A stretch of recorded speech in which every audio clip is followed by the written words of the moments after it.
Hi, it's Rose from Brooklyn. I'm going to be sharing my dream today and a few other dreams that I've had this lifetime. I want to share it with you, the powerful dreams I've had. Pisces, the sun is in Pisces right now, so happy birthday to all Pisces. And the Neptune, that's the planet that belongs to Pisces, rules dreams. So I was thinking it'd be a good idea if I start talking about my dreams. You might want to do a short video and do the same thing. And I enjoy doing it. So the sun is in Pisces right now. So happy birthday, Pisces. Your planet is Neptune. It rules dreams, illusions, sacrifice. It rules music. So it's a good time about music. Getting into your music, writing music. It rules dancing. It rules hidden agendas. You have any? And escaping. And what else? Pisces views the world through spiritual lens. So I want to talk a little bit about that. I also read, and I want to tell you that Pisces often have dreams and premonitions that are eerily accurate, pointing towards their deep-rooted subconscious connection with the universe. All right. So I hope this helps you also. And so, yes, the deep subconscious. So, my dream is this. I was living in an old apartment. This was many years back, my other apartment before I moved here. And I was living with a gentleman. And I had a dream that I'm seeing a shadow. I see a shadow. The shadow was not standing up. It seemed like he was sitting down. That's what it seemed like. It was. It had no eyes, no figures, nothing like that, right? On the body, it was just form, right? Like this. The head was not skinny, not fat. It seemed a little like this, and the body seemed just a little bit bigger than the head, only because its hands must have been like this, because I saw the whole thing together like this. And I'm a little above it, and I'm yelling, and I'm going like this with my hand and my finger. So I knew, as I'm watching this, dreaming this, I'm seeing myself arguing with it or telling it off or scolding it. That's what I'm doing. There was no audio. It was complete silence the whole dream. It didn't need to be any talking or anything, because you're gonna figure out exactly everything. There's a shadow. I'm yelling at it, and at the left hand side, the Christ appears all of a sudden. He's just there, appeared out of nowhere, and then I'm in front of it, but not right in front. I'm a distance away. And it might have been 30, 35, or 40 feet, because every time I took the train, I never forget the dream, and I start with my feet, measuring it more or less how much it was. It was between 30 and 40, no more than 40, no less than 30 feet. And I see it just standing there. I see him just standing there, and his fingers are like this. And he has some red on, like he's usually in the images, right?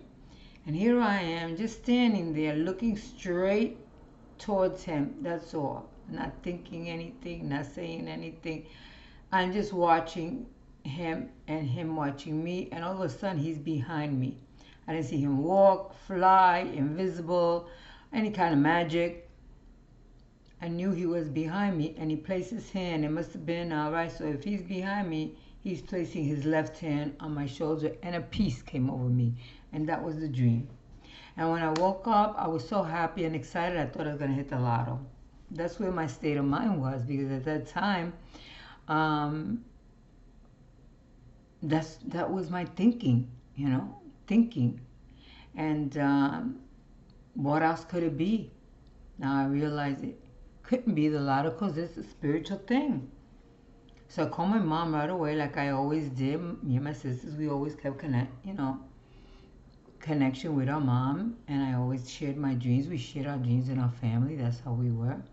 And I told her about it, and I said, yo creo que me voy a pegar en la lotería. I think I'm gonna play, I'm gonna hit the lotto. So I remember telling the guy that was there, and he didn't respond. Nobody ever really responded to my dream, except one friend did say, "It's probably your dad. You're scolding your dad. You had something to do with your dad." And I never felt that, because in our home we didn't live. We weren't brought up in a home where we argued and disrespected our parents. We just weren't like that. It just wasn't like that at that time. Thank God. It was after I got married that my life changed. And so all these years went by, and I didn't know what the dream meant, but I was always, then I moved here, and I did some searching. Finally, I think I also had called a friend of mine, not about the dream. I did tell her about the dream, but I had called her because I just want to see what she's up to. What are you up to? What are you doing? And she says, "I'm working on my shadow side."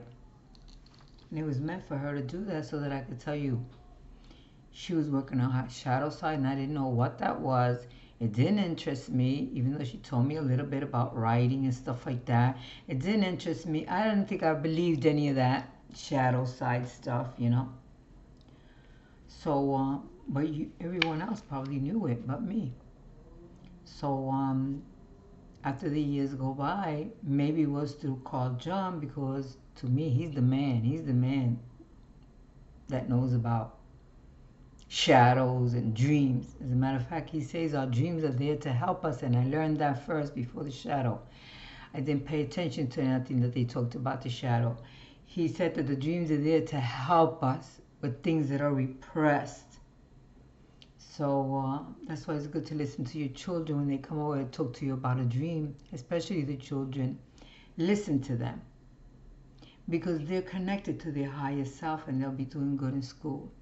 So when I learned that Carl Jung said that about the dreams, I was happy, because some people might make fun of you, but I didn't care. I kept talking about my dream. And then I finally found out the shadow side. It's a dark side that I had, right? I'm going to talk about me, nobody else, because this is my experience, all right? And they say that that was, I have it here, Jung. Yeah, Carl Jung says this is a journey to meet the self and at the same time meet the divine. Isn't that nice? This is a journey about me, not anybody outside of me, right? This is me.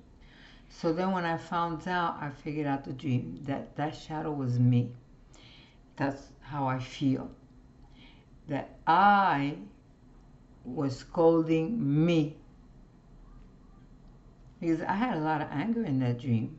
I had a lot of anger, and I didn't realize that dark side of me was the anger that I held for so many years after I got married. A lot of anger, and I didn't thought nothing of it. Other people, I was angry at times, and times I wasn't. No big deal, but it was a big deal, because if I had a dream with it, it's a big deal. I was a very angry person, and I needed to, and the Christ had to show up so that I could know about the shadow, because I didn't know what a shadow was. And that shadow was a dark side that we keep hidden. I kept hidden, and I don't want nobody to know who I really was. Right? Probably. I didn't realize that I was doing that. Oh, I'm going to keep the secret, or I'm going to keep that a secret. Maybe everybody else knew it around me, but I didn't know that shadow side was a lot of anger that I had inside for many years. And they say that it's about unrealistic, unresolved emotions, unresolved emotions. Hidden fears, trauma that we might have gone through. Whatever it is, I realized that it was me being a very angry person. And I never even knew that I was like that. Like I said, everybody else probably knew it, but me.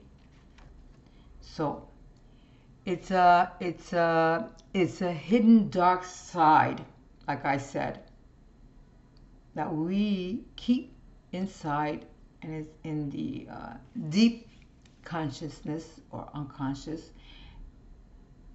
and it's hidden there away. Maybe you know people around you that are like that, or someone that's around you like that, and they don't even realize it. Okay. So I wanted to say that, what else did I want to say? That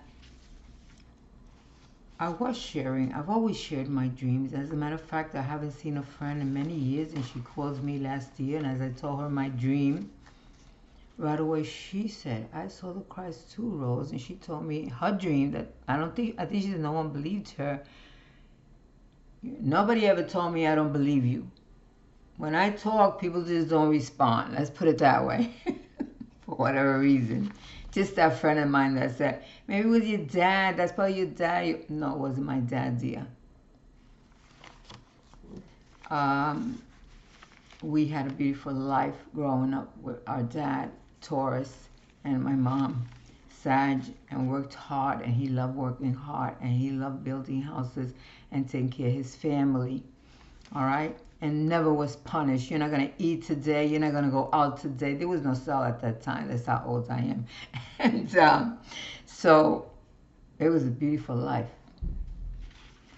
So I remember also, I'm not going to share my friend's dream because that's her personal stuff. But I remember my friend Ray, about a year or two ago, I was sharing the dream with him. I said, Ray, and I told him, I'm going to hit the number. I thought I was going to hit the number, Ray, when I had that dream. You know, at this time when I'm telling him, I already knew it wasn't true that I'm going to hit the number. And nor was I looking to hit the number. So when I told my friend Ray, he listened to me and he says to me, Rose, maybe you already hit the number. And when he said that to me, that's what's good to share your stuff, because you never know where you're going to get a positive answer. And he says, Rose, you probably hit the number already and don't even know it. And I thought about it and I said, yes, Ray, you're right. So that's how I feel. So I wanted to say that David Hawkins, who I listen to, also says that the most valuable thing that you own is your life. I have it here. He says, guard it. Guard the sacredness of your life. That's what I wanted to tell you. All right. Thank you for being here, for listening to me. And I'm going to continue to share my dreams. Bye.